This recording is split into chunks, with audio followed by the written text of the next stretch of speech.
Olá, eu sou a Luca, locutora da Rádio Rock de São Paulo e estudante de psicologia. Hoje, no Cada Caso um Caos, a gente vai falar de uma mulher que foi muito pedida aqui no canal. Ela é multi-instrumentista, tem muitos fãs no Brasil e no mundo, é dona de uma das vozes mais bonitas do rock, Emily The Evanescence. Dando uma geral, a Emily nasceu no dia 13 de dezembro de 1981 em Riverside, na Califórnia. Os pais sempre apoiaram a arte. Por isso, ela desde novinha toca piano, também é compositora, cantora e toca harpa. A educação musical dela, sim, tem muito de Björk, né, que é uma gênia islandesa. Ela também curte música clássica na pegada Bach e Beethoven. O pai dela, o John Lee, era um figuraça, assim, conhecido nos Estados Unidos. Fez vários comerciais para TV, muita locução comercial, produção pra caramba e foi locutor por bastante tempo. Ele disse que sempre adorou ouvir rádio, era fã de vários locutores e tinha a impressão que esse era o melhor trabalho do mundo. Eu também. O cara sempre esteve envolvido no mercado da música, né? E deu apoio total para a filha. Quando ele era mais novo, naquela fase molecão traquineiro, um amigo apresentou para ele a Sarah Cardium e foi só alegria, né? Em 77 eles se casaram, tiveram alguns filhos, né? Um menino chamado Robert, teve a Emily, Carrie e também o Laurie. A parte mais triste da história da família foi em 87. A filha deles, de 3 anos, a Bonnie, morreu por uma doença que ninguém soube dizer qual era. A Amy tinha 6 anos. Ela sentiu super de perto, né, e bem nova, essa sensação de uma tristeza vinda de uma morte sem explicação. E é óbvio que ela escreveu algumas músicas sobre isso, entre elas a Like You, do The Open Door. A Amy também estudou teoria musical, né, e também composição. Não chegou a concluir porque ela começou a se dedicar total à banda que ela estava criando. Bem novinha, aos 14 anos, ela montou o Evanescence, junto com o guitarrista Ben Mood. Eles se conheceram num acampamento tipo esses de excursão, manja, de escola, com caça-tesouro, e eles ficaram super bestes. Ele viu a Amy cantando e tocando aquele som I do anything for love, sabe? Meio farofa do Meat Loaf, eu acho o máximo. E aí pirou. Eles colaram um no outro, começaram a escrever vários sons e gravaram tudo na casa dos pais da Amy. Depois, começaram tocando em lugares super pequenininhos, né? E aí, conforme foi dando certo, eles contratavam músicos só para tocar nos shows. Era um negócio assim bem aleatório. Só algumas vezes por ano isso acontecia. Quando esses lugares começaram a ficar pequenos, aí sim eles montaram a banda com integrantes fixos e com o nome Evanescence. Eles venderam milhões de discos, né? O sucesso mesmo, avassalador, veio com as 10 em 2003 com o álbum Falling. Venderam milhões de cópias em todo o mundo, receberam 7 vezes disco de platina. O single Bring Me to Life entrou na trilha do filme Demolidor, O Homem Sem Medo, e bombou. A Amy disse que quando a música começou a tocar nas rádios, as pessoas começaram a pedir cada vez mais, assim, era enlouquecedor. E na boa, sou prova viva disso. Nessa época eu já estava há alguns anos na Rádio Rock, né, no 89, e essa música eu tocava direto. No meio dessa loucura toda de shows, fãs, viagens e afins, o parça dela, que começou a banda junto, lembra? Meteu o louco e deu fuga no meio de uma turnê em 2003. Simplesmente saiu fora no meio da tour e cada um com seus problemas. Segundo a Amy, quando ele saiu, ela se sentiu como se fosse uma nova pessoa. Eles estavam tretando direto, não eram mais amigos. Ela mesma disse, bem dito, né, inclusive, que às vezes é muito mais saudável você se separar. Segundo ela, o Ben queria ir para o lado mais comercial e ela queria fazer uma coisa mais inovadora, né? Tentando alguma coisa mais artística.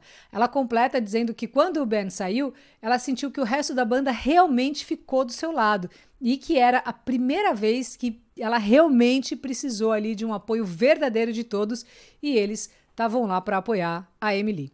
O Ben Mood disse que eles tinham desejos e personalidades assim tão opostas que, misturadas com o orgulho da juventude, a inexperiência e a insegurança, isso virou uma guerra completa. Ele falou que eles ficaram completamente cegos para o fato de que estavam envenenando o que era mais precioso.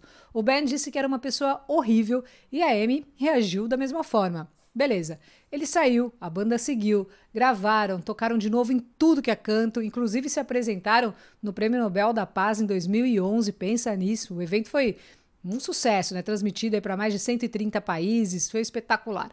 A banda continua firme e forte, a Amy também faz uns corres paralelos, né? Ela já gravou um álbum infantil com a família, inclusive tem a participação do filhinho dela, uma graça. A Amy é casada com o terapeuta Josh Hartzler desde 2007. E eles têm esse filho fofo, né, o Jack.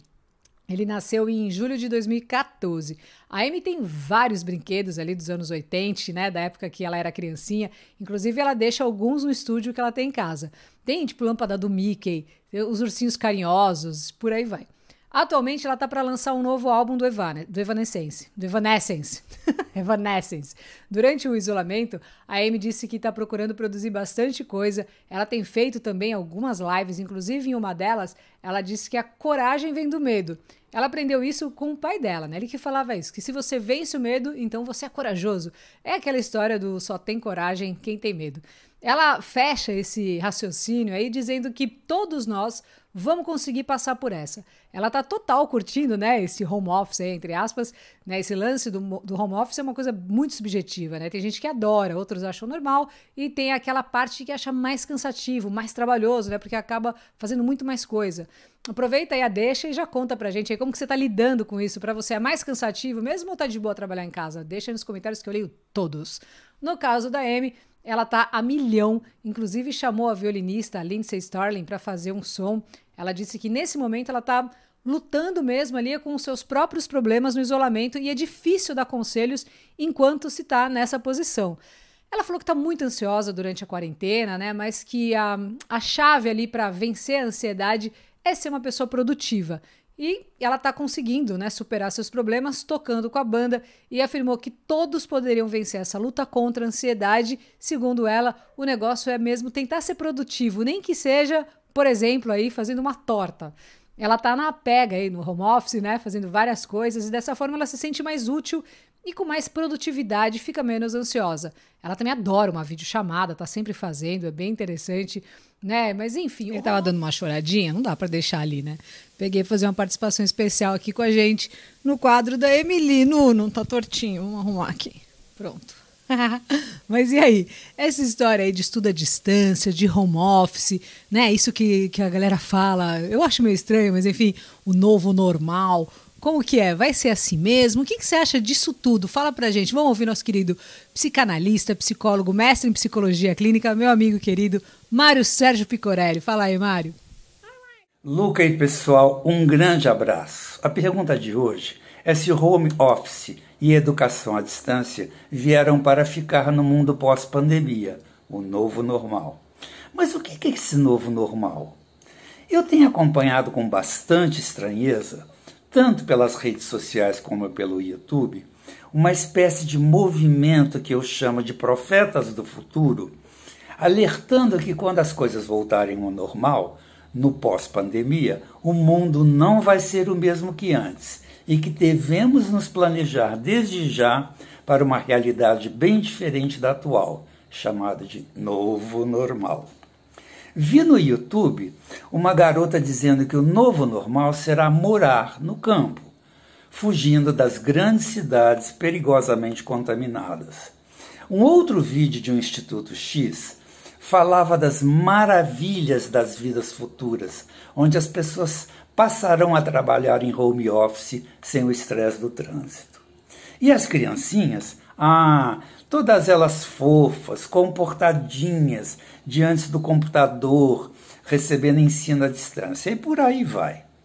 Por que as pessoas viraram futurólogas, tentando desesperadamente prever como será o mundo pós-pandemia, o novo normal?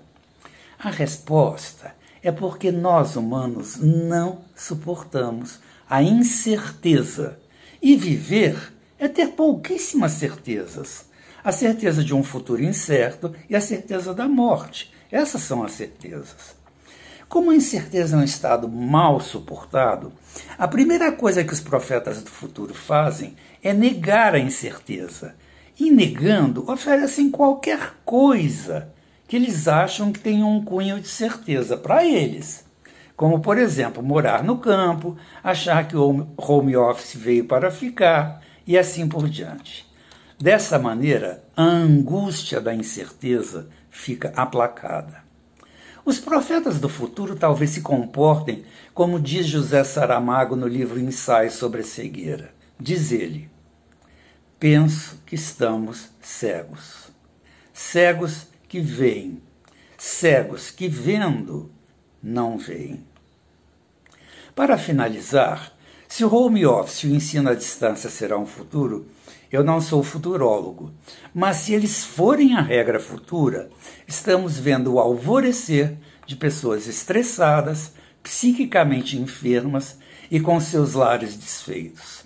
Os humanos precisam de diversidade. Um beijo para todos. I'm releasing our album in this moment.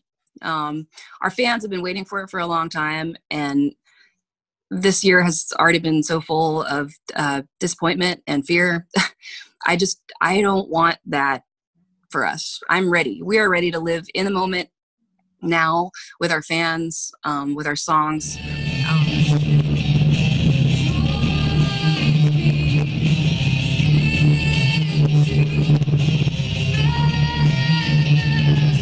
People are like, so what do you do? But I don't want to tell them who I am. Yeah. Like, I can just say that, like, oh yes, I'm a concert harpist.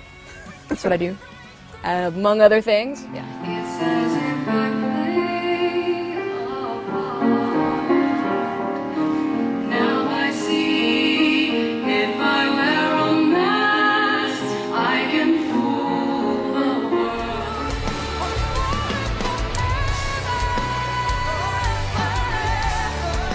Curtiu? Então comenta, compartilha e deixa aí nos comentários quem que você gostaria de ver aqui no Cada Caso um Caos. Valeu? Obrigada por assistir até aqui. Semana que vem estamos na área de novo. Beijo!